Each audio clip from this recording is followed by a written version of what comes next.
JNU विवाद के बाद कन्हैया कुमार अब चुनावी मैदान में हैं। आपको पता ही है कि बिहार के बेगूसराय सीट से कन्हैया कुमार चुनावी मैदान में हैं और यहां पर जोर शोर से वो चुनाव प्रचार में भी लग गए हैं।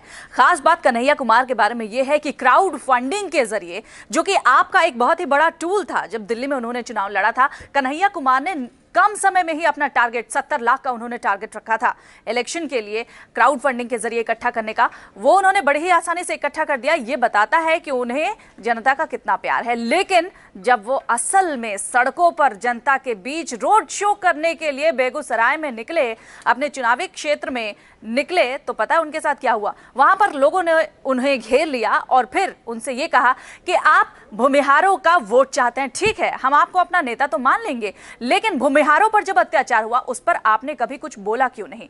आप अगर भूमिहारों पर अत्याचार होता है उस पर कुछ नहीं बोलेंगे तो भूमिहार आपको अपना नेता क्यों और कैसे मान ले। और इस पर पता है आपको कन्हैया कुमार ने क्या जवाब दिया। कन्हैया कुमार ने उसी शख्स से यह पूछ लिया, क्या तुम भाजपा के हो।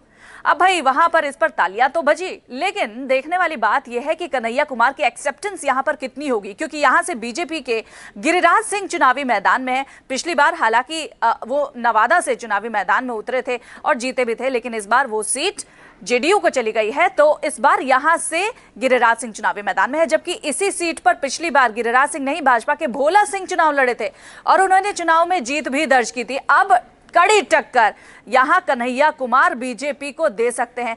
त्रिकोणीय ये मुकाबला इसलिए भी हो जाता है क्योंकि यहां से आरजेडी के उम्मीदवार भी चुनावी मैदान पर है। तनवीर हसन चुनावी मैदान में, हालांकि पिछली बार बहुत कम सीटों से भोला सिंह से ये हारे थे, 40-45 हजार नंबर से ये हारे थे भोला सिंह से, लेकिन इस बार कांटे की टक्कर कन्हैया कुमार के आने से और भी ज्यादा बढ़ गई है। क्यों? क्योंकि कन्हैया कुमार जिस तरीके से जेएनयू में विवाद हुआ था उसको लेकर काफी सुर्खियों में रहे थे। बिहार के एक छोटे से गांव से वो रिश्ता रखते हैं और उसी अंदाज में एक गमछा कंधे पर रखकर, हवाई चप्पल पहनकर वो चुनावी मैदान में उतरते हैं, चुनाव प्रचार करते हैं। यहां पर तो लोगों ने उनको ये भी पूछ लिया उनके रोड शो के दौरान, जो कि यहां बेगूसराय में वो रोड शो कर रहे थे, उसमें तो लोगों ने ये भी पूछ लिया कि भाई आप इस तरीके के सिर्फ नारे देंगे कि भारत तेरे टुकड़े होंगे, इंशाल्लाह इंशाल्लाह, इस पर कोई भूमिहार आपको वोट नहीं देगा। लेकिन कांटे की टक्कर इसलिए भी है क्योंकि कन्हैया कुमार को जनता का प्यार भी मिल रहा है। देखने वाली बात यह होगी कि जब बेगूसराय में चुनाव है, हालांकि अभी दूसरे चरण में बेगूसराय में चुनाव नहीं हो रहा है, लेकिन जब बेगूसराय में चुनाव होगा, जो नतीजे आएंगे वो अपने आप में बता देंगे कि आखिर ये जो मुकाबला है, क्या ये एक तरफा मुकाबला है।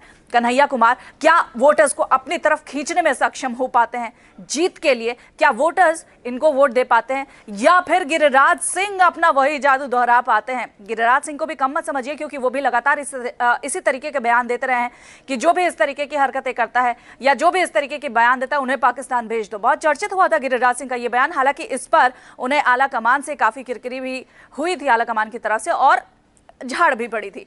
अब देखने वाली बात यह हो गई कि इन दोनों फायर ब्रांड नेता में से जनता का प्यार किसे मिलता है।